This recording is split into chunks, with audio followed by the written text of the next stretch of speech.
Hello and welcome to this week's edition of WCS Sports Connection. I'm your co-host, Jeremy Qualls, and with me as always is my co-host, Tate Mathews. Tate, it's week 8. Unbelievable action, what we had. But let's get into something real quick before we get into all the stats from last week's game. This week, volleyball district tournament set to begin. The Big Six will begin at Brentwood Wednesday, October the 5th. Right now, no surprises there. Brentwood finishes number 1. And here's how the seeding will go. In the first game of the tournament, Wednesday at 4:30, Dixon finishes last, number 7, versus number 2 Ravenwood. I'm going to talk about that for just a second. How would you like to be Dixon County put in this volleyball bracket for the tournament? I wouldn't be very happy about it at all. and I mean, murderer's row, brother. At least you know you can. A lot of people take up uniforms pretty early. A lot of people could complain, man, we got a tough schedule, but be Dixon County in the WCS Sports Conference volleyball district tournament. Tough. Okay. Second game of the evening will be number 3 Franklin versus number 6 seeded Independence. And in the 7:30 game, number 4 seeded Centennial Cougars will take on the Lady Spartans of Summit, who finished number 5th. And the lucky winner of that game will get Brentwood in the bye, who got the first round bye, obviously. We sent 2 last year, Franklin and Brentwood. I really think it's feasible right now. If you really look at it, from 2 to probably 6 spot is anybody. It's a crapshoot. Anybody can win that one. That's what I was going to say. I would think really 2 to 6. Those could go either way In the region tournament. Right. That Franklin Independence game will be a good one. The Centennial Summit one very, very tight. So you're right. I think Brentwood clearly the number 1. Dixon clearly the number 7. Those others, coin toss. I mean, you could talk about so many girls on that Brentwood Lady Bruins team. The Eccleston girl right now comes to mind. She's only being recruited by a few schools: Stanford, Penn State, Texas. I mean, when we talk about volleyball, that is equivalent to saying Alabama is wanting your services in football. That's right. It's as good as it gets. As good as it gets. So best of luck to those guys. Football. For the first time in history, Tate, the WCS Sports Conference goes 8-0, undefeated if you count the Nolensville win, 9-0. I mean, I don't know what to say. A lot of people talk about all these other surrounding counties, things they do, but collectively we go across 4 classifications, and we went 8-0. That brings our overall record to 29-4 in the year. That's big, and if you look at the scores, we scored a lot of points too. So a lot of good offenses, and you're right. I mean, that's nobody else can say that. Not many counties have or school systems have as many schools. The ones that do, none of them have 8-0. That's a big deal, and the way they keep doing it, it's fun to watch. And then on top of all that, you go 8-0, and here you got Independence 21 in a row, 8-0. I mean, that's a heck of an accomplishment, man. A lot to be proud of right now. It's pretty amazing. You look at Tennessee rankings; they go win 21 in a row, and they drop a couple of spots. So it's all good. We just You're on that. We kind of fly under the radar. Before you know it, we'll be out of the top 25. You'll have 25 in a row. It's all good. We just keep on trucking. Now, let's look at some things real quick. Okay, there's a lot of firsts happening. But they're ranked number 1 in the WCS Sports Conference. They are ranked number 1 in the WCS Sports Conference, and you really look at that rankings, that's truly expert-driven. Yes. That power rankings there, I mean, you're right. So we've been doing this show for, 3 years now? Okay, we've done a lot of discussions about things. I'm surprised we're still on there. And you really look at some things, there's been a lot of firsts. A lot of firsts since we've been doing this, but you got to think, 8-0 for the first time in WCS history.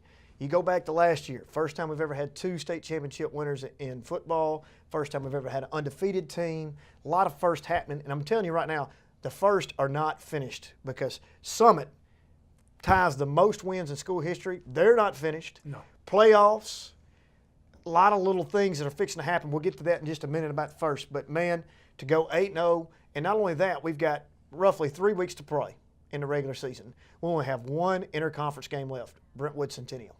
So we're fixing to see not only 8-0, can we go again this week? Can we go the following week? Can we go 7-0 the week after that to see what happens? So it'd be interesting to see what our non-conference schedule finishing point of the record will be. Well, and then that just goes to show we already knew it was tough, but when they were all together in the same district, I mean, that just goes to show how tough that district really was when we were all together in one. I mean, outside of Page and Fairview, obviously, but I mean, we split them up. And they go and they're winning all their out-of-conference games. It was just really, really tough. And so when you made it out of there, you knew you'd kind of like this volleyball you were mentioning. When you made it out of there, it was something to really be proud of. 2 things come to mind when you talk about that, though. You look at Ravenwood right now. Okay, they're sitting at 503-3.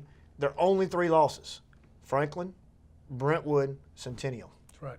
Okay, the only loss that Summit has outside the conference, Spring Hill. That was a horse collar penalty. We've talked about that before. Not going back First game of the year. Yeah, first game of the year. Kind of a wacky situation happened there. Centennial's only lost to Independence. Centennial's only lost to Independence. Brentwood only loss out of the conference is Rossview, which again kind of goes back to that Summit Spring Hill. It's a crazy situation. Hats off to Rossview. They played a good game, but you play that game 10 times, Brentwood probably wins it 9 out of 10, but it happened to be that particular game. So, you look at the 4 losses that we've had outside the conference, and it's kind of a crazy fluke deal. The only one that kind of sticks out, maybe that wasn't, was a very good Chapel Hill Forest team that beat Page, and that was week 2, week 3. I think week 3, yeah. And, Page is playing better now. They play again right now. Who knows? But that's why you play the games. That's right. So hats off to those teams that won, but 29-4. Nolensville right now only has 1 loss. If you add that to the total, you're sitting at 35-5. But, those are JV schedule games, whatever. Best JV team in the country right now. They play Brentwood Academy this week. That'll be interesting to see what happens with that. Yes. But let's get into last week's action. Week 8 is this week. Week 7 action is this. Brentwood finally gets themselves above 500, 4-3. Coach Crawford, we've said it all along, just give them time, let them circle the wagons, let things happen. They get above 500, 4-3. But here's more importantly, 3-1 in region play. They beat West Creek 48-0. Yeah, and it's just what we've been talking about. They're getting better. They keep getting better every week. You're right. The Rossview loss, if they had that one back, I think they would win it. But, sometimes you need things like that. But they're getting better. This was a game that they should have won and should have won easily, and they did that. So, that's a sign of a mature team. They scored the first 5 times they had the ball. Both of the quarterbacks played well. Both of them threw 4, rushed 4 touchdowns. Willie owned 3 receptions, 100 yards in the first half. Played really, really well, and they keep getting better, especially in the passing game. You know that any Ron Crawford team is going to be able to run the ball as Shacklet and Dreyer keep coming along in the passing game. They're going to be a load for somebody on the offensive side. So a game they should have won, a game they did and won easily. They got to play a lot of kids.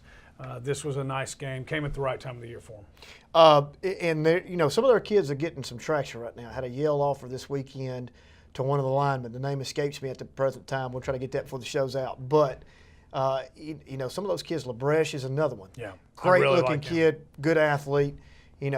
As this year, as it goes along, they're going to be the Independence of 2 years ago. You remember Independence entered 6-6, I believe was their final record. Had to play Hendersonville and all that. That's the team that nobody's going to want to play going into playoffs. Now, they have some big, big games coming up. Right. Henry County, obviously Centennial, and Clarksville coming up. They need to make, they beat Clarksville, but they need to take care of business in one of those games to make sure. I think they're pretty safe right now at this point in time that they're going to be in the playoffs. Now it's looking at the seeding process between Henry, Centennial, Brentwood, and Rossview right now. Where are they going to play out in the seeding race? Right. More than likely they're going to be on the road. And that's just the way it is. So that, you keep getting better, and you get ready for it. But like you said, somebody, I would think, is going to get a home playoff game in the first round and not be real happy about getting Brentwood because they're playing better and they're going to be well prepared. All right, so let's look at Centennial. Who would have thought at week 8 they'd be sitting at 6-1, 4-0, undefeated in the region right now versus played Clarksville last week, beat Clarksville 31-7. Yeah, and same thing, a game that they should have won and should have won big, and they did. And they just seem to be firing on all cylinders right now. They got so many people that are making big plays for them. Tavion Fleming, 95-yard kickoff return for a touchdown. Zion Lee comes back, rushes for over 100 yards. Jariel Wilson, the sophomore, 2 more touchdowns. He's got 7. Now he's a sophomore. He's got 7 touchdowns in the past 3 weeks. Centurion DeRoe got in on the action. Wasn't 4 carries for 75 yards. It wasn't out of the Wildcat though. They had him in the wing back. But I love the way they're finding ways to get their playmakers the ball. So keep getting better and like I said, they've got a lot of people contributing. So it's going to be fun to watch this home stretch. Interesting stat. I always like to look at the defense of Centennial. The same usual suspects always come up. Clay Carter, 12 tackles. Clay Carter also finishes the game with 1 rushing attempt at 35 yards. So I'm not sure exactly at that point in time what happened. But Clay Carter right now is a staple on that defense for the Cougars. They've been outscoring their opponents right now year to date at 215 to 107. Stingy defense, that's over half, under half right there. That's a good number to be sitting at in the overall point totals. It's kind of hard to even talk about. We talked about since going in, we really didn't know what to expect. The sky's the limit for this crew right now. I mean, their confidence is out the roof. Coach Kreisky's got things going for them. I mean, really, you got Henry County, Brentwood left. It's going to be a big test for them. If he could somehow beat Henry County and get that first place in the region, I mean, anything can happen. It'd be big. And they are. Like we said, and you mentioned nobody thought it. I saw where they tweeted over the weekend. Nobody thought it except us. We thought it. I thought that was a neat tweet that they did that. But you're right. I mean, they got a chance. If they finish off the way we think they are, they're going to have home playoff the first round, maybe the first 2 rounds, and this could be another special season. But right, confidence is through the roof right now over there. Still working hard. The energy's great. It's fun to be a Centennial Cougar right now. Could we see an all WCS Sports Conference state semi round 2 again, second year in a row? I think so, without a doubt. Depending on how it works out, but if they both go that way, sure, without a doubt. I mean, we'll see how good Henry County is here in a couple of weeks, but right now, my money would have to be on the Cougars. And like I said, guys keep stepping up, and they keep getting guys more involved and becoming playmakers. 3 weeks ago, we didn't know anything about Jariel Wilson. Look at him now. Zion Lee's back. So, again, I just feel like come playoff time, they've got a lot of things they're going to have matchup problems with pretty much anybody they go up against. But 5A is pretty tough this year. The Page Patriots spoiled the 3rd homecoming of the year. I don't know why anybody would schedule them, but at this point in time, I hope they have homecomings all the way out. Page moves to 4-2, 3-0 in the region. Went to Tullahoma, won 59-30. Yeah, it was a little bit closer than that. They were up 24-10. Tullahoma, the Wildcats, closed the gap, and then they had a big fourth quarter outburst. But Bubba Johnson, the freshman, over 100 yards, 3 touchdowns. This guy, like we said, Coach Rathbone's been telling us since the beginning of the season, I'm telling you, this guy's going to be a dude. He is. And again, I don't care who you're playing. You're a freshman. That's right. He's playing against 18-year-old kids, so doing a great job there. Van Landingham had another big game, both passing and rushing, and that was something that we thought ever since the Fairview game. As he comes along, that offense is going to be something to deal with, and as you can see, 59 points here the other night. Cruz Kerrigan, 9 tackles for the defensive side. That's the one thing we mentioned last week that I want to make sure people understand. The defense is playing really, really well. Holding BGA last week to 7 points, that's big. Rafe Arisman had a fumble recovery for a touchdown, also had an interception. So defense playing well. Page is a team, if they can stay, usually come playoff time, last few years they've been dinged up, or really more like a mash unit. If they can be healthy come playoff time, I really like this team because they got some weapons. Well, the Pats are on a collision course with Marshall County for that last game of the regular season there, probably for the region championship. Need to take care of business in between there. They do have a bye week coming up, but just take care of business, win those last couple games, get in that game with Marshall County. I know they got White House before that. So, I mean, it's coming down to the wire for those guys to be interesting to see. Now, we all know that Marshall County, how good they are. Obviously, they have a loss to Stratford, but for the region championship, I mean, you want the 2 best teams out there for it, for the 1-2 slot to go into the playoffs, and we're going to see if the Pats can get over the hump. I'm predicting it this year. The Pats will get over the hump, first round victory in the playoffs. Well, that'd be really big. Really big, good step. And if you like offense, that Marshall County Page game will be a game that you like. Yep. Old Sparty, 4-2, 2-1 in the region, matches their overall win total in history of the school. That matches it at 4. They're not finished yet, folks. They're going to break that record this year. That's one of those things we talk about, year of firsts, but they tie the overall win record at 4. They beat Laverne 35-14. You look at Laverne on paper, you look at some of the recruits they have, you look at the situation, you think there's no way that Laverne would be one of the top teams in 5A. But they go in there, they win 35-14 to tie the most wins. Your boy, Ty Carter, what can you say about Ty Carter? Ty Carter runs for 125. That puts him. We need to put it on the board. From now on, we're going to put a Ty Carter countdown. He is at 756. He's 244 yards away from being the first ever 1,000-yard rusher for Summit, and he will get it. Oh, as long as he plays, as long as they quit having running clocks in the second half against people. But you're right, another big game.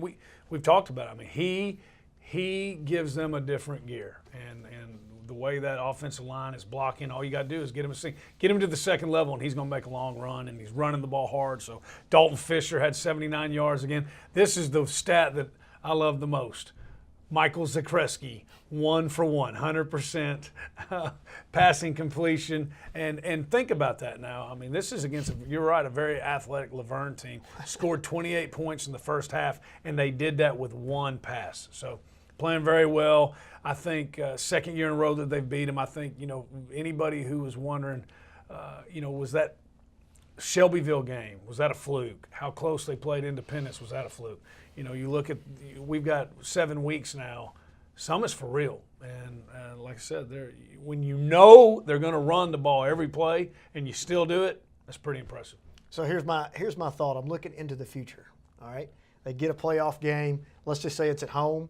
He's going to have 28 pass attempts in that first game because nobody's going to be expecting it. I don't think it'll ever happen. It'll be 27 of them will be in warm-ups. Well, we saw against Independence, he can pass. I mean, it's not because they can't, but I'm assuming Coach Coleman's thing is until they stop the run, why not? I agree. It's like the great Jerry Pearson said, there's 3 things that can happen when you pass the ball. 2 of them are bad. That's a good point, and I always like to mess with Coach Coleman about that, but I agree with you 100%. Why change it when it's working? That's right. I mean, you've got a kid right here, your workhorse. He's closing in on 1,000 yards. You got to give him the rock, let him tote the mail until somebody stops it. And if they stop him, it's like you said, you come back with Dalton Fisher, who's closing in on 500. That's not, I mean, that by no stretch of the imagination is a bad year. A lot of people would love to have a 500-yard rushing season. He's not finished either. He could have a couple big games and get close to it as well. So, why change it? That's right. And the other thing, too, holding Laverne's record doesn't show it, but it's because they can't stop anybody. All right, they're scoring points. And so that's the other very impressive thing about this. They held them to 14 points. All of them were in the second quarter. So the defense played really well also. Just for the record, I know people are wanting to know how far that pass was, that one pass. It was for 11 yards. Yeah. And he hooked into one and the only, Ty Carter. Ty Carter. So, you got to do what you got to do. Congratulations, Old Sparty. Don't stop it here. Hey, let's look at the future real quick. Columbia, Franklin County, Lincoln County. Those ought to be 3 wins. I would think so. I don't want to talk about that too much because I know how I'm very superstitious. I know Coach Coleman is as well. But, you got to look at those three. Those 3 right there gives you an opportunity. You win those 3, you're going to finish second in the region and get a home playoff game at that. Oh, that place would be nuts. Incredible. Yeah. So, Old Sparty moves to 4-2. Fairview, undefeated at this point in time. 6-0, Coach Hughes' club, 2-0 in the region. They went to Cheatham County. It did not come easy. I try to tell you, it was going to be a tough one. You thought it was going to be a running clock. I had the feeling about Cheatham County. They're big. Their record doesn't show necessarily what they've been capable of either, but they won the game 42-38 in dramatic fashion. They were up, if I'm not mistaken, 21 at one point in time, Fairview was. Cheatham County comes back and scores 3 times in 7 minutes to tie this thing up. Matter of fact, they took the lead at one point in time. Fairview had to get the ball, make a very difficult drive at the end of the game with about 20 seconds to go. They score, and then Cheatham County came back to throw some desperation passes, and Cameron Lusk picks it off to seal the win. Yeah, the great thing about this is obviously you got some things that you need to correct. It's always a heck of a lot more fun to correct them after a win than it is after a loss. So let them back in. Maybe this was the wake-up call they needed. Here they are, undefeated, and sometimes you can get a little bit complacent. I don't know if that's what happened. Probably is. But, again, you got the win. You stay undefeated, and you can address it this week, and I'm sure they will. But, same story. Jake Bethard, 3 touchdowns. The guy is, if he's not making a strong case for All-State, he should be. Something's wrong. He 1 reception for a touchdown, 2 rushing touchdowns. he just continues to put up big numbers. Hunter Caldwell got in on the scoring. Cam Harris-Lusk got in on the scoring. So fun to watch all those guys kind of contribute. We know, if you look at the past few weeks, they can score points. So, and again, they're undefeated. So a win is a win, and I'm sure Coach Hughes will take care of whatever that was, that lapse this week in practice.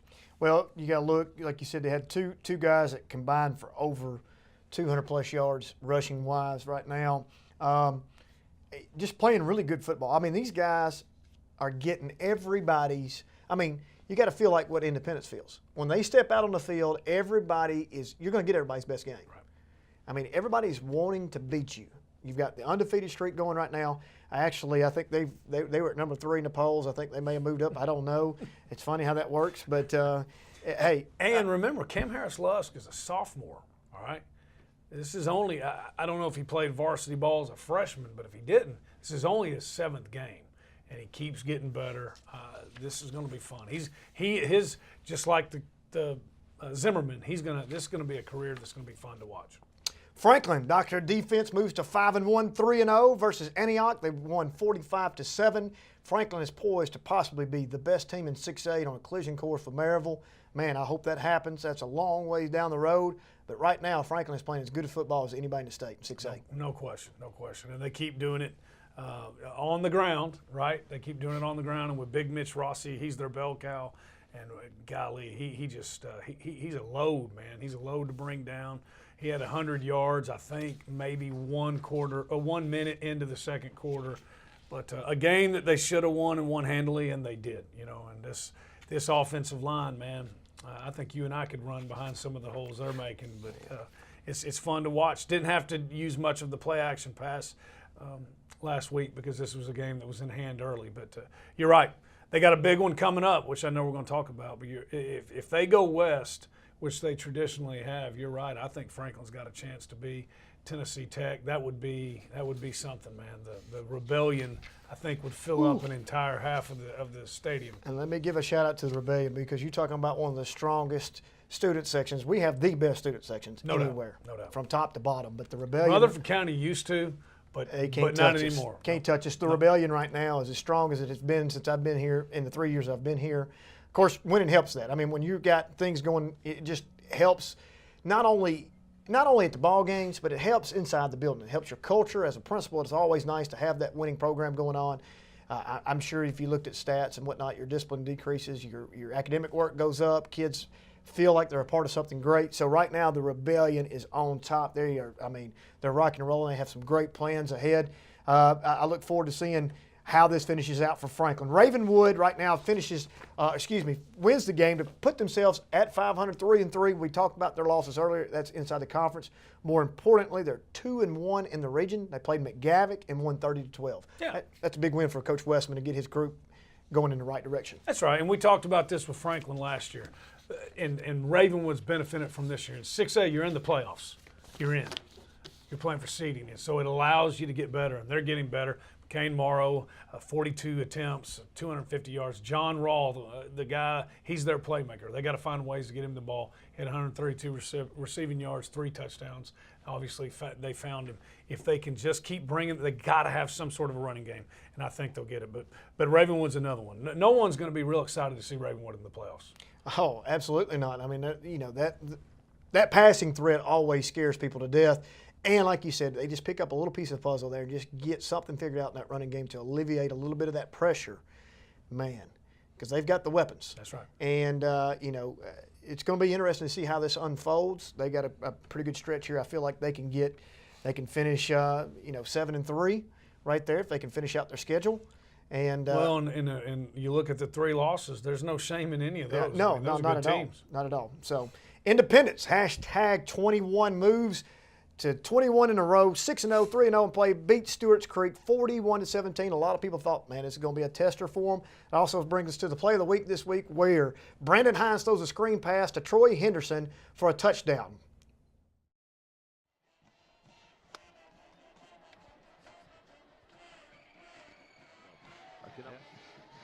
There we go. Got plenty of green now. Done. Well blocked. Cut it back across. He's still up. Henderson. He's got to beat number 2. He does He's it. up, and he's in. See that one again. I like that race. Nice job. That was a great play call. Well designed, well blocked. Is that Great a play effort of to the game? end. I think that's got to be. Does a great job of cutting back, and he's got one man to beat in a foot race. Kind of turns it on the end, running out of gas a little bit, but through the arm tackle on the end, 41-17. That play right there, that just sums it up. Weapons all over the place. Did you see the block by Landon Guidry that he put for Troy Henderson to get the cutback? Well, and the most important thing, at number 65, Isaiah DeMello, the left guard, now Henderson cut back. He beat him. That's the first thing that jumped out. That kid can fly. He's a dual sport athlete. He's a wrestler for him too. But when you got linemen that are that athletic, yeah, it shouldn't be a surprise. But Brandon Hines also, that was 1 of 4 touchdowns. We've talked about it. It's easy to forget when you won 21. That's right. This is his first year. He's getting better. You got 2 sophomores on the outside in Sheffield and Scurry. Sheffield 2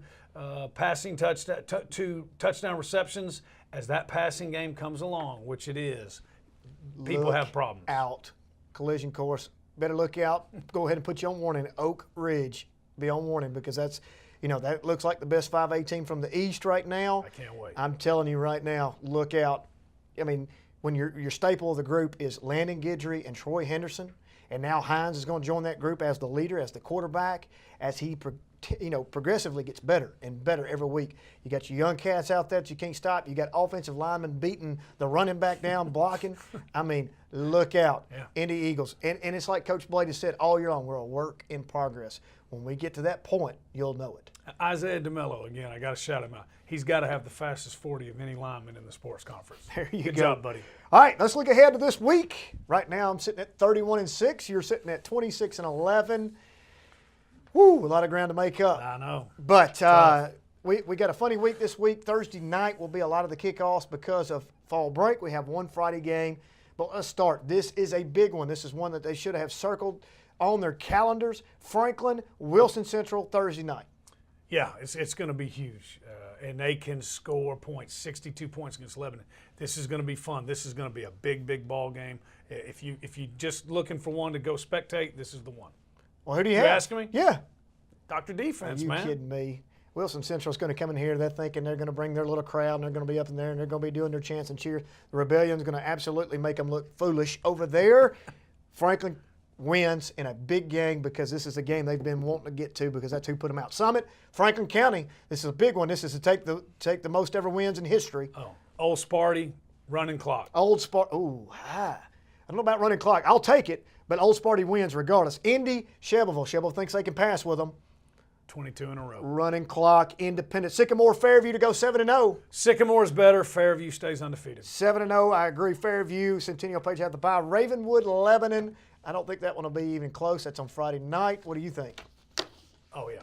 The Raptors. McCain Morrow gets up near or over 300 passing yards. So we're looking at going 6-0 in the sports conference. That means 2 weeks in a row undefeated.